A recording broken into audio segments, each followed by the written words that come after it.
আগামী 23শে এপ্রিল বৃহস্পতিবার সকাল সকাল বুথ কেন্দ্রে যেয়ে 2 নম্বর বোতাম টিপে শ্যামলী সর্দারকে জোড়াফুল চিহ্নে ভোট দিয়ে বিপুলভাবে জয়যুক্ত করবেন এবং মাননীয় মুখ্যমন্ত্রীকে চতুর্থবার যে মুখ্যমন্ত্রী করে আসবেন। এবং ঘাটালে যে বিগত 5 বছর শীতল কাপাট এমএলএ ছিলেন, তিনি কোনো কিছুই করেননি, কোনো উন্নয়ন করেননি, মানুষের পাশেও দাঁড়ায়নি। এবং উনি যে বিধায়ক তহবিলে যে 3 কোটি টাকা নিয়ে পেয়েছেন, সেই 3 কোটি টাকা কোথায় কীভাবে খরচা করছেন একমাত্র তিনিই জানেন। কিন্তু মানুষের কোনো উপকারও করেনি, মানুষের পাশেও থাকেনি, মানুষের পাশে দাঁড়ায়নি।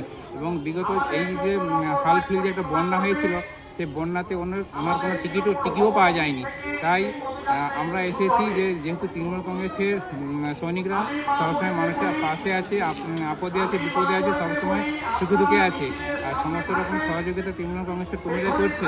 তাই মাননীয় মুখ্যমন্ত্রীর স্নেহধন্য প্রার্থী শ্যামলী সর্দারকে 23শে এপ্রিল বৃহস্পতিবার সকাল সকাল বুথ কেন্দ্রে যেয়ে 2 নম্বর বোতাম টিপে জোড়াফুল চিহ্নে ভোট দিয়ে বিপুলভাবে জয়যুক্ত করবেন এবং ঘাটাল বিধানসভাকে শ্যামলী সর্দারের হাতে তুলে দেবেন।